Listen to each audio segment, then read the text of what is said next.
নমস্কার বন্ধুরা, আমি তোমাদের জন্য নতুন একটি ভিডিও নিয়ে এলাম অনেক দিন পর। তো বন্ধুরা, আমি চলে গিয়েছি নিশিগঞ্জ। তো নিশিগঞ্জ যাওয়ার পর আমার দিদির বাড়িতে, সেই দিদির বাড়িতে যাওয়ার পর দিদির ছেলের যে দিদির অর্থাৎ নাতির যে রয়েছে, নাতির কিন্তু চূড়াকরণ রয়েছিল, সেই চূড়াকরণে চলে গিয়েছি। তো চূড়াকরণ হচ্ছে যে চূড়াকরণ সেরকমভাবে কোনো রকম নিয়ম সেরকম ওদের করে না। তো শুধুমাত্র ওদের যে মাসান পাট রয়েছে সেই মাসান পাটে পুজো দেওয়া হয় এবং চুলটা ফালানো হয়, সেইভাবেই কিন্তু ওদের অনুষ্ঠানটা করা হয়। যদি রাতে কীর্তন দেওয়া হয়, যদি লোকজন খাওয়ানো হয়, সেটা করা হয়। তো বন্ধুরা দেখো, দেখতেই পাচ্ছ। আর নাতিটা তো প্রচণ্ড দুষ্টু, আর এতটাই দুষ্টু যে ওর যে চুল ফালানো হয়েছে অর্থাৎ ন্যাড়ানো যে করানো হয়েছে, সেটা কিন্তু খুব কষ্টের মধ্যে দিয়ে করানো হয়েছে, দেখতেই পাচ্ছ। আর ওর তো প্রচণ্ড মোবাইলের নেশা, মোবাইল যদি থাকে কাছে তো তাহলে কিন্তু বন্ধুরা একটু কাজ করানো যায়। ওকে দিয়ে কিন্তু শান্তভাবে বসিয়ে রাখা যায় মোবাইলটা দিয়ে। তো মোবাইলটা দিয়ে সাধারণত আমরা ওর মার কাছে বসিয়ে রেখেছি। তো বসিয়ে রাখার পর কিছুটা করার পর মোবাইলেও কিন্তু আর কোনো রকমভাবে তাকে রাখা যাচ্ছে না। তার মধ্যে আরও ঘুমটাও ঠিক মতো হয়নি। যখন ঘুমিয়েছে ঠিক সময় মানে ঘুমানোর সাথে সাথেই 5-10 মিনিট পরে কিন্তু লোকটা চলে এসেছে। আর তখন ওনাকে আধা ঘন্টার মতো বসিয়ে রাখা হয়েছিল। বসিয়ে রাখার পরে তো বেশি সময় বসানো যায় না, তাদেরও তো নিজস্ব কাজ থাকে, আরও তো দোকানে কাজকর্ম থাকে, সেই জন্য তাদেরকেও বেশি বসিয়ে রাখাও যায় না। তো সেই জন্য কিন্তু বাচ্চাটাকে উঠিয়ে অর্থাৎ নাতিকে উঠিয়ে তাড়াতাড়ি করে সেই কাজটা শুরু করানো হয়েছে।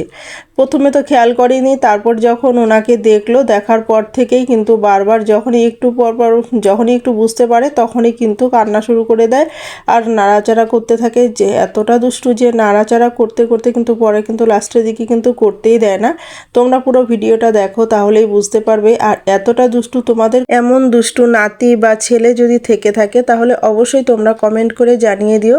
তো দেখতেই পাচ্ছ বন্ধুরা, ওকে কিন্তু মোবাইল দিয়ে বসানো হয়েছে, তবুও কিন্তু নাড়াচাড়া কিন্তু কম করছে না। ও কিন্তু কথা খুব কম বলে, কিন্তু হাতে কিন্তু প্রচণ্ড কাজ করে আর পাটাও প্রচণ্ড চালায়, অর্থাৎ দুষ্টামি অর্থাৎ খুব বেশি করে। কথা শুধুমাত্র দিদি, বাবা, মা, দাদা, তাতাই, এটুকুই, এর থেকে কিন্তু বেশি কথা বলে না। কিন্তু বন্ধুরা এতটা দুষ্টামি করে যে হাত পা ওর কোনো সময় কিন্তু স্থির থাকে না। আর এতটা দুষ্টামি করার পর বন্ধুরা কীরকম ভয় লাগে বলো। এরকম যখন কাজটা করা হয় তখন খুব ভয় লাগে যে চুলটা ফেলতে গিয়ে হয়তো কেটেই গেল নাকি, এরকমটা কিন্তু ভয় হয়। যার জন্য কিন্তু আমরা প্রত্যেকেই কিন্তু ওর এই যে চুলটা অর্থাৎ ন্যাড়া করানো হচ্ছে যে, সেটা কিন্তু আমরা সবাই দাঁড়িয়ে দাঁড়িয়ে দেখছি এবং ওকে নানা রকম কিছু বলে ভোলানোর চেষ্টা করছি।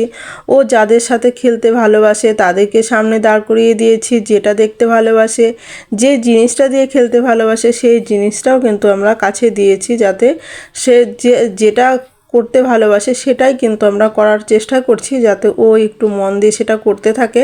আর এই সুযোগে চুলটাকে ভালো করে ফেলে দেওয়া হয়, পরিষ্কার করে চুলটাকে ফালানো হয়। তো এভাবে কিন্তু আমরা নানা রকমভাবে চেষ্টা করে যাচ্ছি। কিন্তু বন্ধুরা দুষ্টামি তো আর কম থাকে না, না মোবাইল দিয়েও কিন্তু আর কাজ হচ্ছে না। দেখতেই পাচ্ছ সামনটা রয়েছে, আর এই সময়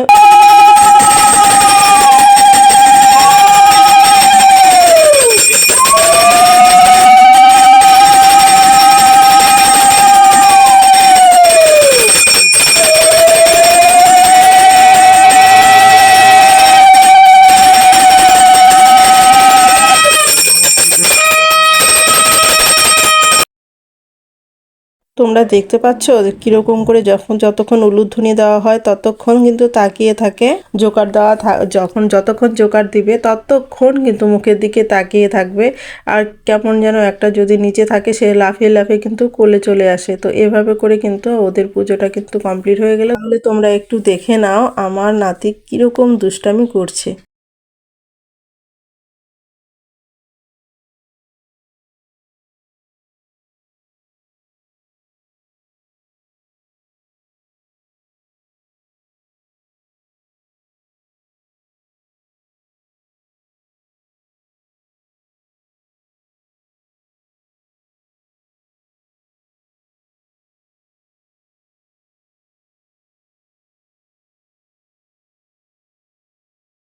তারপর আমার দিদি, জামাইবাবু ওরা সবাই মিলে এখানে অঞ্জলি দিল। সবাই অঞ্জলি দিয়ে পূজাটা কিন্তু বন্ধুরা সম্পূর্ণ করলো। তো পূজাটা এখানের পুজো সম্পূর্ণ করে তারপর কিন্তু আমাদের আরেকটি জায়গা, অর্থাৎ ওরা কিন্তু আরেকটি জায়গায় পুজো দিতে যাবে। তো দেখতেই পাচ্ছ এখানে কিন্তু ও যে এতটা দুষ্টামি করেছে, কাউকে কিন্তু শান্তিতে আর অঞ্জলি দিয়ে, অর্থাৎ মনোযোগ দিয়ে যে অঞ্জলিটা দিতে হয় সেটা কিন্তু আর দিতে দিচ্ছে না, কিভাবে দুষ্টামি করেই চলেছে। তো বন্ধুরা এভাবে করে এখানের পুজোটা কমপ্লিট হলো। তো কমপ্লিট হয়ে যাওয়ার পর আমরা কিন্তু আবারও অন্য জায়গায় চলে গেলাম, অর্থাৎ এই যে দেখতেই পাচ্ছ এখানে মাসান ঠাকুর রয়েছে, মা কালী রয়েছে, তাছাড়া এখানে রয়েছে মা জয়া এবং মা বিজয়া। তো মা জয়া এবং বিজয়া কোন দেবীকে বলা হয় সেটা তোমরা দেবীকে বলা হয় এবং কার পাশে থাকে সেটা তোমরা যদি জানো তাহলে অবশ্যই কমেন্ট করে জানিয়ে দিও। এই দেখতে পাচ্ছ এখানে যে মা জয়া এবং বিজয়া রয়েছে। তো এখানেও কিন্তু পুজোটা দেওয়া হলো। তো এখানে পুজো দিয়ে সম্পূর্ণ কাজ কমপ্লিট করে আমরা বাড়ি চলে গেলাম। তো দেখতেই পাচ্ছ বন্ধুরা, তোমরা কিন্তু অবশ্যই কমেন্ট করে জানিয়ে দিও। তারপর বন্ধুরা দেখতেই পাচ্ছ আমার নাতি কিন্তু ঘড়ি দিয়ে খেলতে ভীষণ ভালোবাসে, আর এক জায়গায় একটা অপশন রয়েছে, এই অপশনটাকে টিপ দিলে কিন্তু 1 2 লেখা আসে। যেহেতু বারবার করে ওটা আমার ছেলে ঢেকে দিচ্ছে, অর্থাৎ ওর তাতাই ঢেকে দিচ্ছে, ও কিন্তু আবারও সেইটা কিন্তু বারবার করে নিয়ে এসে সেই জায়গাটাতেই টিপ দিচ্ছে। অর্থাৎ কত চালাক আর কত মানে দুষ্টু, বুঝতেই পারছো নিশ্চয়ই। তো বন্ধুরা তারপর রাত্রেবেলা এখানে কীর্তন দেওয়া হয়েছে। কীর্তন দেওয়া তো দেখো খিচুড়ি করা হয়েছে, লাবড়া করা হয়েছে, অর্থাৎ ঘ্যাট করা হয়েছে, পায়েস, চাটনি এসব করা হয়েছে, পাঁপড় ভাজি করা হয়েছে। তো পাশে আবার কীর্তনও দেওয়া হয়েছে। তো কীর্তনের দল এতটাই লেটে এসেছে যে এদিকে কীর্তন চলছে, এদিকে কিন্তু প্রসাদ বিতরণ চলছে। কিছু করার নেই, তা না হলে অনেকটাই রাত্রি হয়ে যাবে। সেই জন্য বন্ধুরা আমাদের প্রসাদও একসাথেই দিতে হয়েছে, কীর্তনের সাথে সাথে এদিকে প্রসাদ বিতরণটাও করা হয়েছে। তাহলে বন্ধুরা ভিডিওটি কেমন লেগেছে অবশ্যই কমেন্ট করে জানিয়ে দিও এবং জানিয়ে দিও আমার দুষ্টু নাতিটাকে কেমন লেগেছে তোমাদের কাছে। বন্ধুরা তোমরা ওকে একটু আশীর্বাদ করো যাতে ওর জীবনটা খুব সুন্দর হয় এবং ভালো থাকে, সুস্থ থাকে। তো তোমরা সবাই ভালো থেকো, সুস্থ থেকো এই কামনাই করি ঈশ্বরের কাছে। আজ এই পর্যন্ত, দেখা হবে নেক্সট ভিডিওতে। কেমন?